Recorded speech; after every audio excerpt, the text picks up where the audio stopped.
Hi friends, welcome back to my channel. ఎలా ఉన్నారు? నేను చాలా బాగున్నానండి. మీరు కూడా బాగుండాలని నా దేవుని అయితే మనస్ఫూర్తిగా కోరుకుంటున్నాను. ఈ రోజు వీడియో ఏంటంటే చాలా ఈజీ అండి. మీ అందరికీ ఆల్రెడీ తెలుసు. ఏంటి అంటే కొబ్బరి బోండాలు అండి. ఈ మధ్యకాలంలో పండగలు ఎక్కువైపోయాయి కదా, ఆ పండగల వల్లే నేనైతే లాంగ్ వీడియోస్ అప్లోడ్ చేయడానికి అయితే అవ్వలేదండి.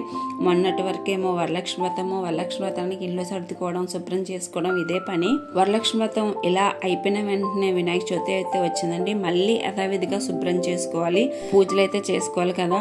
ఆ పూజల్లో మనం కొట్టిన కొబ్బరికాయలు ఇంట్లో చాలానే ఉండిపోతాయి కదండి. అలా కొట్టిన కొబ్బరికాయలు అయితే నేను అలా స్టోర్ చేసుకుని ఫ్రిడ్జ్ లో ఉంచుకున్నానండి. చూసారు కదా, గుడికని ఇంట్లో కొట్టినవని అలాగా చాలానే అయితే నా దగ్గర ఉన్నాయండి. వీటన్నిటిని కొబ్బరి బోండాలు చేద్దామని ఫిక్స్ అయిపోయాను. మనం చిన్నప్పుడు తింటాం కదా, అంగట్లో కొనుక్కొని ₹1 ఉండేదండి అప్పట్లో. ఇప్పుడైతే ₹5, ₹6 అయిపోయింది. వాటిలాగా ఆ కొబ్బరి బోండాల స్టైల్లో చేద్దామని ఫిక్స్ అయిపోయింది, చేసేస్తున్నానండి. చాలాసార్లు అయితే నేను ఇంట్లో చేశాను, మీకు కూడా చూపిద్దామని అయితే నేను చేస్తున్నానండి. ఫస్ట్ అయితే కొబ్బరికాయలు అందరూ చెప్పి అయితే తీసేసి పక్కన పెట్టేసుకోండి. నేను కింద అయితే తీయట్లేదండి, దాంతోపాటు అయితే నేను వేసేస్తున్నాను. ఫస్ట్ అయితే చిన్న చిన్న ముక్కలుగా అయితే కోసేసుకుందాము. చిన్న ముక్కలు కాకుండా కొంచెం ఒక మాదిరి సైజులో అయితే కోసుకున్నానండి. ఎందుకంటే మిక్సీ ఆడుతున్నాను కదా, తొందరగా గ్రైండ్ అవ్వకుండా కొంచెం పలుకులాగా గ్రైండ్ అవ్వాలని చెప్పేసి అయితే నేను పెద్ద ముక్కలే కోసుకున్నాను. మీరు కోరుకున్న దాంట్లో కానీ, కొబ్బరి కోరే దాంట్లో కానీ మీరైతే దేంతోనైనా కోరుకోవచ్చు. మొత్తం అయితే మిక్సీ ఆడుకున్న తర్వాత ఒక కడాయి అయితే పెట్టుకోండి. ఒక కడాయి పెట్టుకున్న తర్వాత అందులో 2 టేబుల్ స్పూన్లు అయితే ఆయిల్ వేసుకోండి. ఆయిల్ అయితే ఎక్కువ వేయొద్దండి, ఎందుకంటే ఆల్రెడీ కొబ్బరిలో నూనె ఉంటుంది కదా. ఈ నూనె ఆ నూనె ఎక్కువైపోయి మనం తినలేము అనమాట కొబ్బరి బొండాలు. ఇప్పుడైతే పక్కా కొలతతో అయితే కొబ్బరి ఎన్నైతే కప్పులు ఉందో బెల్లం కూడా అలాగే కొలతతో అయితే తీసుకోవాలండి. మనం కొలతలతో తీసుకుంటేనే ఈ స్వీట్ చాలా టేస్ట్గా ఉంటుంది. ఎలా పడితే అలా చేస్తే లూజ్ అయిపోవడం, మాడిపోవడం ఎలాగో అవుతుంది అనమాట. అందుకనే కొలతలు అయితే తీసుకున్నాము. నేనైతే ఒక గిన్నెతో 2 కప్పుల కొబ్బరి తురుము అయితే వేసేసుకున్నానండి. చూసారు కదా, దీనికి చాలా టైం అయితే పడుతుందండి, 1 గంట అయినా పడుతుంది. చూసారు కదా, నేను తీసుకున్న కొబ్బరి తురుముని ఒక కడాయిలో వేసుకుని 2 టేబుల్ స్పూన్ ఆయిల్ వేసుకుని చాలాసేపు అందులో ఉన్న తడంతా పోయేలాగా పొడిలాగా చూసారు కదా, ఇలా పొడి అయ్యేదాకైతే నేను వేయించుకున్నానండి.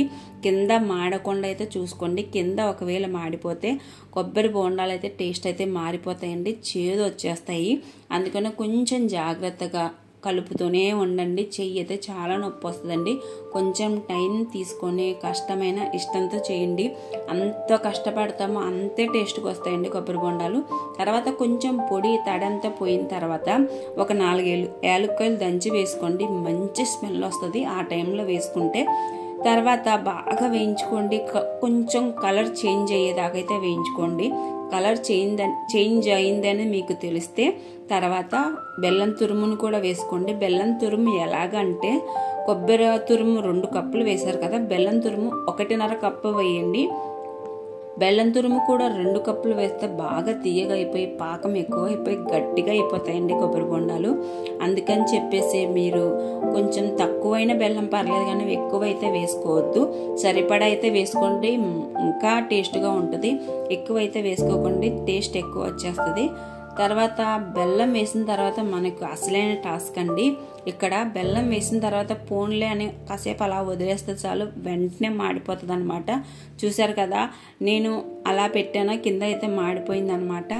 బెల్లం మనం కొంచెం మెత్తగా దంచుకుంటే పర్లేదండి. నేనైతే కొంచెం ఎక్కువ పెద్ద సైజు ముక్కల్లాగా అయితే దంచుకున్నాను. చూసారు కదా, మధ్య మధ్యలో అలా ఉండిపోయింది. మీరు ఏం చేస్తారంటే అలా గరిటెతో నొక్కేయండి, ఈజీగా మెల్ట్ అయిపోద్ది అందులోనే. తర్వాత మనం కలుపుతూ ఉన్నప్పుడు గరిటె టైట్గా తిరుగుతుంది అనుకోండి, అప్పుడు అర్థం చేసుకోండి మీరు ఇంకా కొబ్బరి బొండాలు అయిపోయినట్టే అని. చూసారు కదా, జరగట్లేదు, కన్సిస్టెన్సీ జరగకపోవడము, తర్వాత కలుపుతుంటే టైట్గా ఉండడం, అది మీరు ముఖ్యంగా గమనించుకుంటే ఇంకా అయిపోయినట్టేనండి.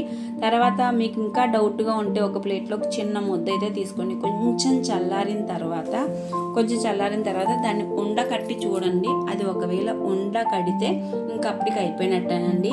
నాకైతే నేను చేత్తో కూడా నొక్కలేదు, నాకు కలుపుతున్నప్పుడే గరిట టైట్ అయిపోతే నేను అయిపోయిందని చెప్పేసి దించేసుకుంటాను. మీకోసం అయితే చిట్కా చెప్తున్నాను. మధ్యలో అలా చల్లగిన తర్వాత అలా చూసారు కదా ఈజీగా ఉండకట్టేస్తుందండి, విడిపోయే సమస్య లేదు. చూసారు కదా ఇలా ఉండకడుతుందని తెలిసినప్పుడు ఒక ప్లేట్లోకి సర్వ్ చేసుకుని ఒక 10 నిమిషాలు అయితే ఫ్యాన్ కింద అయితే ఉంచుకుందామండి.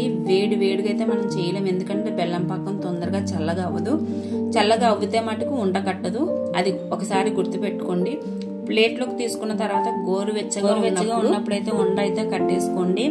అప్పుడు చెయ్యి కాలదు, ఈజీగా ఉండకట్టేస్తుంది. చూసారు కదా నేను ఉండకట్టే క్లిప్ అయితే తీసాను కానీ ఎక్కడో మిస్ అయిపోయింది అనమాట, డిలీట్ అయిపోయింది. దాని గురించి అయితే చూసారు కదా ఎంత ఈజీగా అయిపోతున్నాయో, ఏమి ఇబ్బంది లేదండి, విడిపోయే సమస్య లేదు. తింటుంటే తినాలి అనిపించి నోట్లో వేసుకోగానే కరిగిపోతుంది.